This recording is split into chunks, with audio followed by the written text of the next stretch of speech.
You're listening to We Ain't Dying for This, a Black woman's guide to liberation, and I'm your host, Crystle Johnson. We are a community of Black women demanding our collective liberation through radically soft living. Each week, we share the stories of Black women who have set themselves free from the expectations of others and are living on their own terms. Hey everyone, and welcome to another episode of We Ain't Dying for This, a Black woman's guide to liberation. I am your host, Crystle Johnson, and I missed y'all. It's been a little while since I've seen you or I've talked to you. I've been doing a lot. So as you all know, we had a retreat in August that was amazing in Cartagena, Colombia, with some beautifully brilliant Black women. And then I just came back from Spain. So that was also really, really relaxing. And I think it gave me an opportunity to really just rest because I'm always telling y'all to rest and put yourself first. So it gave me the opportunity to do that, to unplug, to not really think about anything other than the present, what was in front of me at that time. So if you are listening for the first time, We Ain't Dying for This is a community of Black women and for Black women demanding our collective liberation through radically soft living. I created We Ain't Dying for This because, quite frankly, Black women are dying, and we're dying because we are taking on the weight of the world. And what I would like to do through these episodes is really feature Black women who have breaking the mold, who are living life on their own terms, and who are experiencing liberation in the ways that make sense for them and make them feel good. I think we often hear the word liberation and we think that it's either this or it's that. Either you have it or you don't. And what I'd like to make sure that we push across in these episodes is that liberation can be experienced in any way you want to experience it. So today we're going to be talking about love as liberation with our guest, Claudia Lopez. So really excited to have you here, Claudia, and the kitty. And Theo, yeah. The kitty. And before I pass over to Claudia for a introduction to tell us who she is and what she does, if you are listening to this episode, we would love to hear or see where it is that you're listening in from. And as always, if there is a Black woman that you think might benefit from this conversation, please let us know. And I'm just going to wait on LinkedIn. I hope we're live. We should be live, but it's been a while since we've gone live. So folks may just be coming into the room. If you join the room, please share the live, but also please let us know where it is that you're listening in from. So let's go ahead and get started. So Claudia, tell us who you are and what it is that you do. So my name is Claudia Lopez, and I am a marketer. I have been in marketing. Hi, Alicia. For about 7 years now. And I'm also a wife, and I have been in my relationship for 10. So you could say I have a little bit more experience in love, which is our subject of tonight, than I do professionally. But I am a lover of both things, for sure. Yes, thank you so much. I'm really excited to talk about love with you here today, because I think there are a lot of people out there who, if you ask them a few years ago, they might say, oh, love, it doesn't matter. You know, I'm doing my own thing. I'm focusing on me. Hello, Alicia and Talonda. Alicia's listening from LA. Talonda's listening from Denver. So I love that we're talking about this topic, because we often feel like we can do all the things on our own and we don't necessarily need anyone else to support us along the way. So talk a little bit about how you might have defined love then, in the past, before 10 years ago, and how you define it now. And what have you learned along the way about this thing that many people think is probably mystified, which is unconditional love?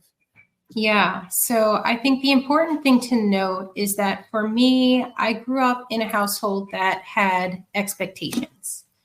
And when you grow up with demanding expectations, if you talk about things like superwoman schema and being extremely high performance, that was a lot of what I grew up in. And in psychology terms, it develops something called an anxious attachment style.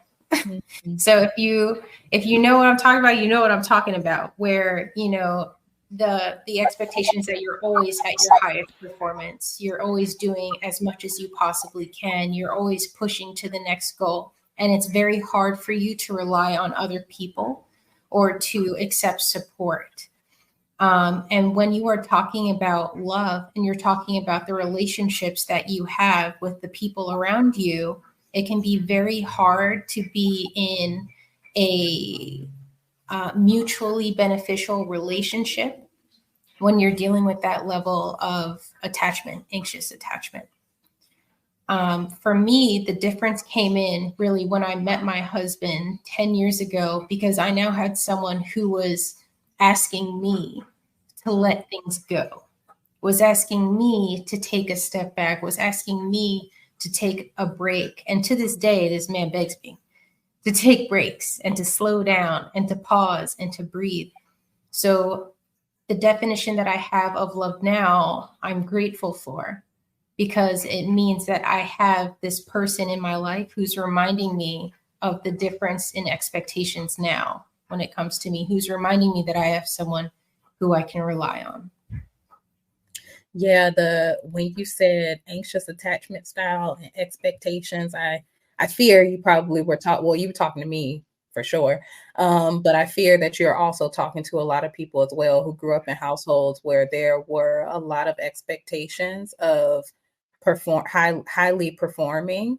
I remember growing up, and I've shared this story before, I'm adopted. And while I know my biological family, I was adopted informally. So there were times where, I don't think my parents did this on purpose, obviously, not realizing what they were doing. So I always felt like, well, if I don't get straight A's or if I don't get honor roll, they're going to send me back. Like I'm going to have to go back to this other place, because do they actually love me, or is that love based on conditions? So in my child brain, I'm thinking, well, it's conditional. Like they only love me because I'm good. But if I wasn't good, then they won't love me. Therefore, they're going to send me back. So that is definitely that was a hard reality to face as an adult, especially considering how that might come out later in life when you are a hyperachiever, as I have been, a perfectionist, as I have been. And I know a lot of people share those traits as well, just trying to make sure that you're showing up for everybody, that you're saying yes to all the things, because you don't want to lose the things that you have accumulated, the relationships that you've built. And I even posted earlier today this video from Roxy Kaus, where she talked about doing a case study between burnout and growing up poor. And I know that there are other correlations as well, because there was someone in the chat who talked about her parents having her grow up to be a trained classical musician. So she didn't really have a childhood because she was constantly training to become a classical musician. But it's the same sort of feeling as a child, you just I got to be perfect. I got to do this. I got to do that. So it's definitely understood to just feel kind of anxious and you have to be perfect and you can't make any mistakes. Yes, especially when you talk about the household that doesn't have much, or like you said, the association with poverty, or things like, what do they call it when you are food insecurity or housing insecurity. For me, it was a lot of, my mother was always working. And same thing, my stepfather, who was in the house, was always working. So the expectation for me as the oldest was going to be that I was taking care of home where they weren't. Yeah. Right. So you have this level of almost growing up a little bit too fast. Things happening very fast. You have to be responsible for a lot around you. There are high expectations of what is going to happen when other people are not around and how you will fill those shoes. Yeah. So I needed a way. I needed a way so bad to get out of that expectation for myself. And like you mentioned, it turns into high functioning issues. It turns into high functioning anxiety. It turns into high functioning depression, where you're trying to, swim through it all and navigate through it all. And you're trying to keep your head above water. But, you're on a very, very narrow foundation. And it's very easy for you to break, especially when you're isolated or you're alone. Yeah. So bringing my husband in kind of strengthened that for me. Yeah. And I appreciate that we're focusing on romantic love right now, because obviously, there's all types of love, all types of relationships. What would you say your path was, or your journey to getting to the point where now you're able to understand each other and really get into that ebb and flow and ease of your love and of your relationship? Well, I will say that this is a long-term journey. And despite being with each other for as long as we have, for being with each other for 10 years, it's always going to be a journey of almost relearning each other, because we met very young. We met while we were still in high school. Mm-hmm. So, the high school me and him learned each other in ways that was good for when we were in high school. And then when we, left off and I started college, it was a different experience, because now I needed him for support and emotional support while I was going through trying to achieve a degree. And then when we had kids, it was, well, how do we balance our roles, our responsibilities, coming together financially in order to create a family who's going to be, good cop, bad cop, that kind of stuff. So our dynamic has been a unique blend over the course of the journey. I think the important thing to know is that it's not strict in saying that your relationship is going to be one way all the time. Yeah. The important part is that you have flexibility in the journey while you are both growing, especially when you're starting young. When you're more mature and you guys are meeting at a later stage, you have more opportunity to find a match that is in alignment with your journey at the time. For us, we had to be willing to say that there are going to be times where we're not in alignment, where our journeys are going to be unique, where we're still finding each other, where we're still defining what success is and what it means for us. And how do we bridge the gap and find each other in that challenge? And I think just being able to go through that with each other and to have the patience with each other to go through that process is really what makes the journey worth it and the relationship worth it. Yeah, I hear you with the flexibility and the patience. I don't know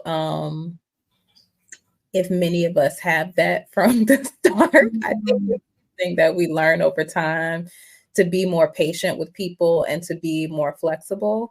But as you said, like, that level of flexibility and patience is what will support you in moving through whatever it is that you need to move through.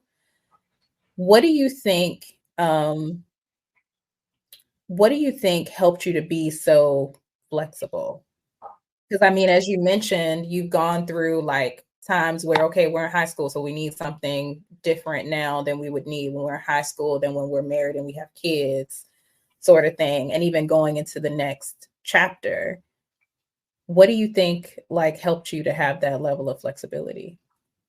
I think what really helped me was I knew that at our core, there were parts of us that were always in love.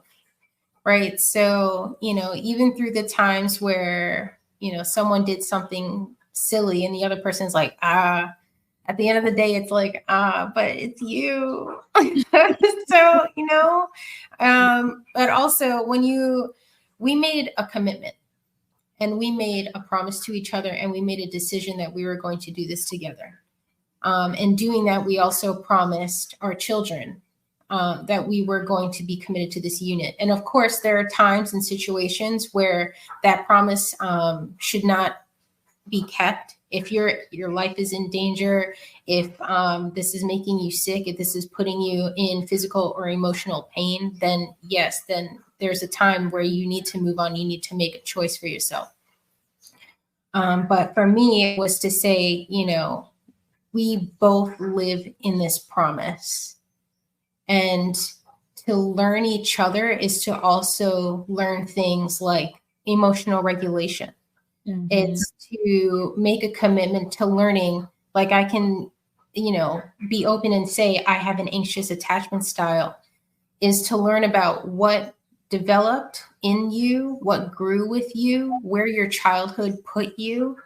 And, that's very new for me too, even, being able to understand some of those things. And to say, how do we navigate this together? Because no one is perfect. Mm-hmm. No one, despite what opportunities they could have grown up with, is emotionally perfect, right? We all come to the table with something. Yeah. And how do we choose to navigate life with that and with each other? Because if you leave a relationship with the anticipation that you're going to go out there and you're going to find someone who is perfect, ooh, the grass is not always greener. Ooh. Yeah. No. There are no perfect people out there, and we not perfect either, like you said. It is always important to me when I am dating someone or in a relationship that we talk to one another in love.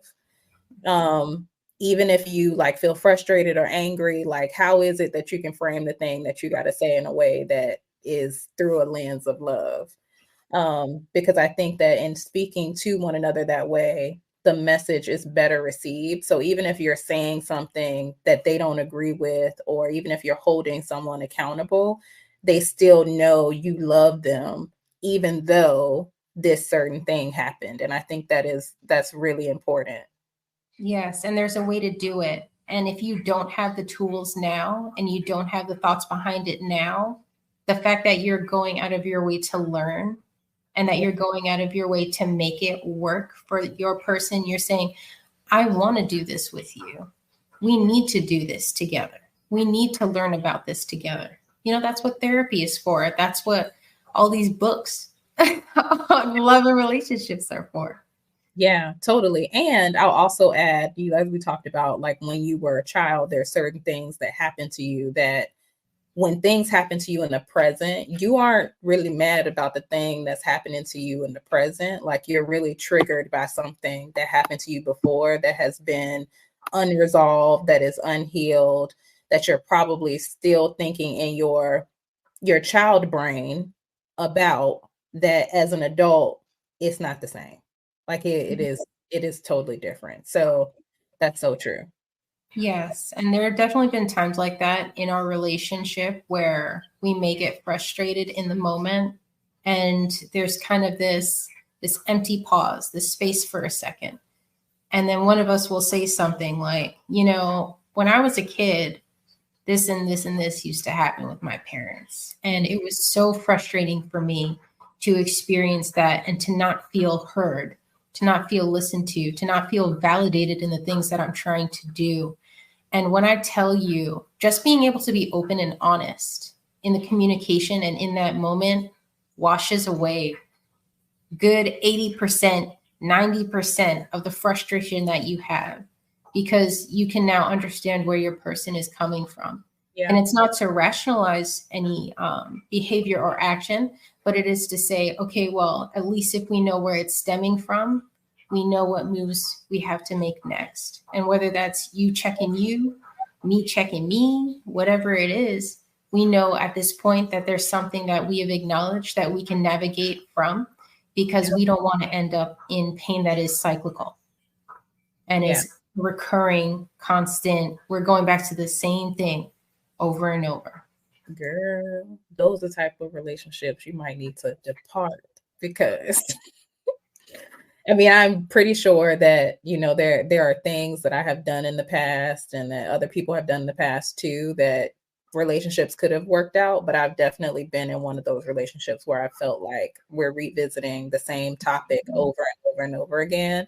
And if that's what we got to do, we probably just are not in alignment with one another, and we probably won't ever be in alignment with one another. Like, great person, but that doesn't mean you the person for me. Or we're So that's the hard part, see, is because if you guys are revisiting the same thing over and over, it's because something is not being acknowledged. Yeah. The communication is not there.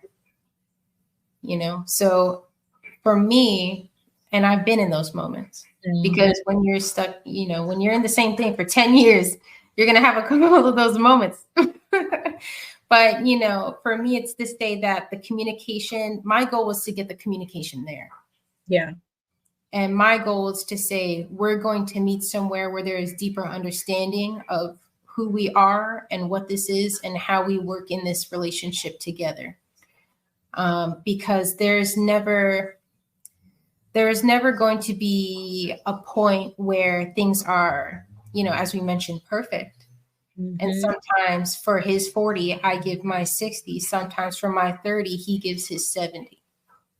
Yeah. You know, so we have to meet where that line moves. And it can fluctuate. It fluctuates your entire relationship. Yeah, that's beautiful. I am so happy that y'all have that level of commitment. I ain't going back. You don't go back. Don't go back. Backwards. But yes, going forward, absolutely. Like, I think that it's important to really be dialed in and be able to communicate with one another in a way where you're hearing what the other person is saying, what it is that they need, and then you can get to some sort of point of alignment. Speaking of alignment, we talked earlier about like when initially starting off and like getting into the world, you're not really thinking about love at all. Like, you're really just thinking about your success. But when you bring two people together, and again, everyone, if you're just joining, we're talking about romantic love. If you bring two people together in alignment, how does the power of that alignment help you to achieve the success that you're looking for? Whether that's like success in your career, success, how you might define it at home, success in your business, etc. It's a good question. I think the most important thing really is that when you have two people who are committed to one goal, that your output is going to be stronger. And there were times for me where the person that I was in love with was really the only person that I had. So when you talk about having someone who you can rely on, someone who you can confide in, someone who's going to back you up, especially, you know, after you talk about later in the journey, having kids, having a family, there are times where you need a break. There are times where you need to turn off. There are times where you need a little bit of your own peace. There are times that I spent trying to reintroduce myself to me, because I had changed as a woman. I was no longer the person he met in high school. I was a different Claudia who had been focused on career, who had matured into corporate baddie, who had wanted to start businesses, who had been in boardrooms shoulder to shoulder with CEOs, talking it up, who had given birth, no epidural. Right? So it was, you know, for me, it was to say I needed that person to rely on. And it is not always someone that you're in love with. It could be someone that you have love for. Yeah. But at the end of the day, when you are talking about your circle, your inner circle, your community, those that you hold dear, especially when you talk about business, who do they always say your first customer is going to be? Someone who you know, someone who's in your contacts, someone who you talk to on a regular, who has faith in you and will commit a few dollars for you to grow the thing that you have in your heart and your head. So for me, I found that person. And I found it in him. And it is important that you are not on your journey as an entrepreneur, as a woman, in complete isolation. Because to me, living a soft life is saying that you have the time, opportunity, and space to be delicate, to be fragile, to be vulnerable. And when you are completely alone, you're in survival mode. You're just trying to make all this work. And if all you got is you, that's real hard to be soft. That is a word right there. When you're all alone, it is really hard to be soft. Mm-hmm. That's the truth. I was sharing probably a week ago how I have literally worked from home since 2020. Mm-hmm.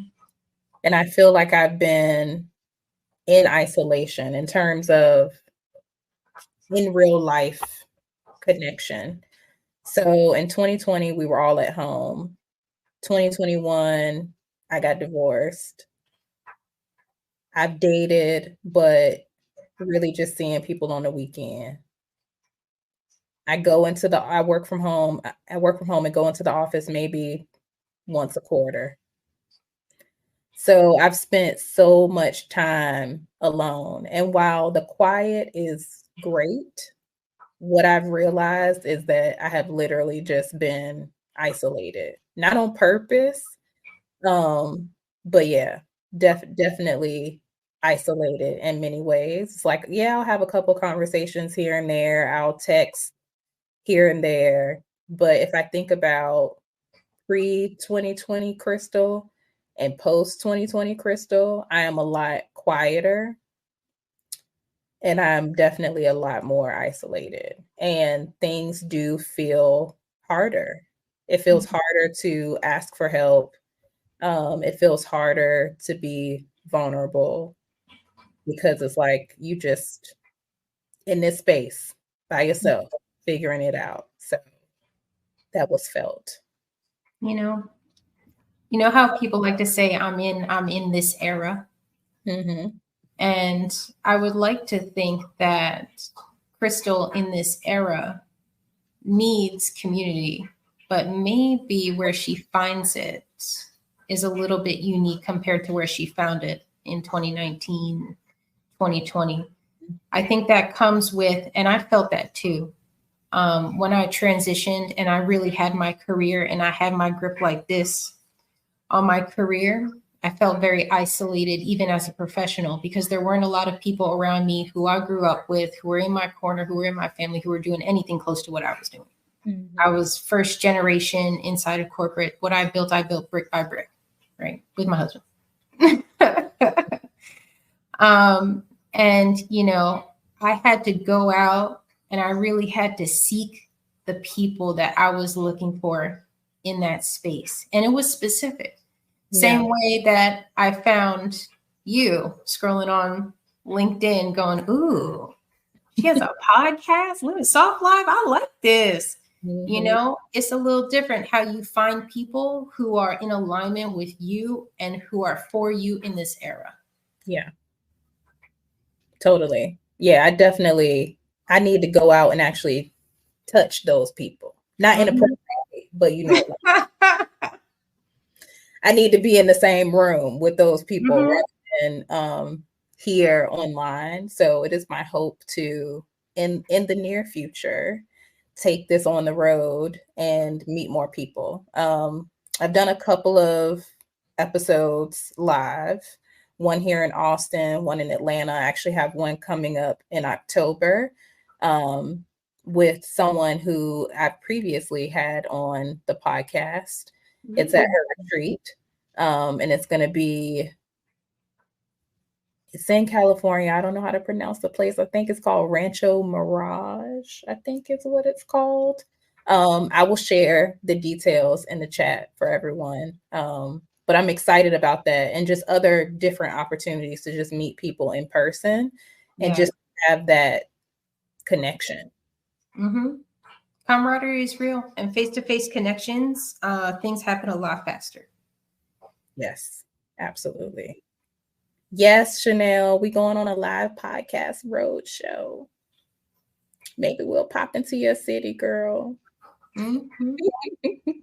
Maybe we'll pop into your city.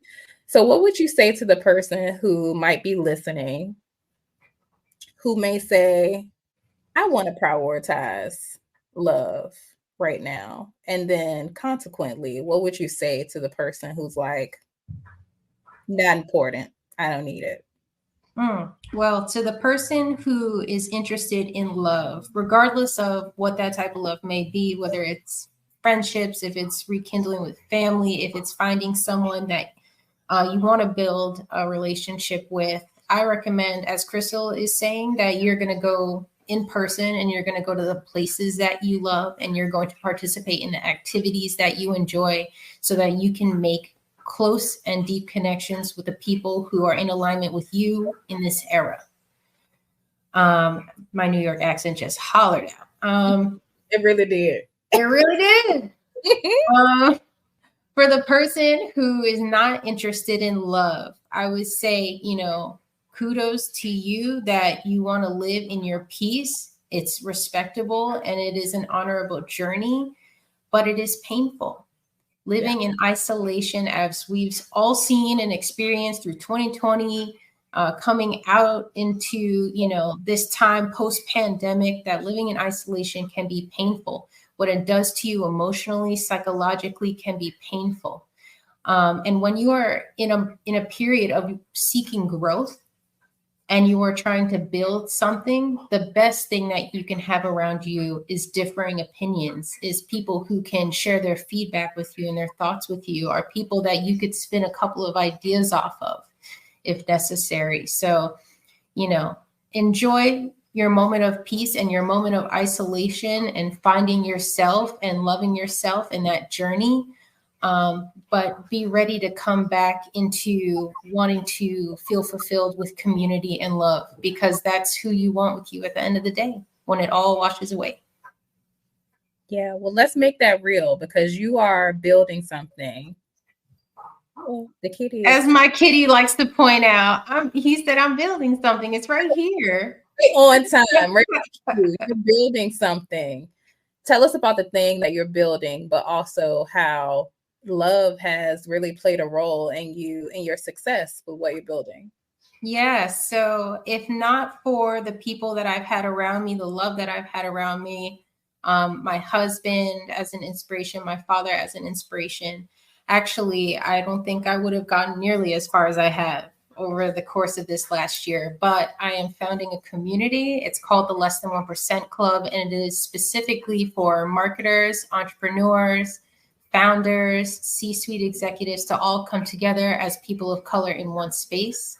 My goal is to create a place where we have a new cycle of success, meaning from the time you are graduating high school, graduating college, and you're trying to find your way into this corporate, big, crazy corporate world, you have people who are open to giving you jobs, who are BIPOC-owned, Black-owned, woman-owned organizations, and you are able to be inspired by the businesses that have been created in front of you, the job opportunities that you have, the career opportunities that you have within the community, and that it allows you to grow into one day a successful business owner so that you can beget that same cycle of success.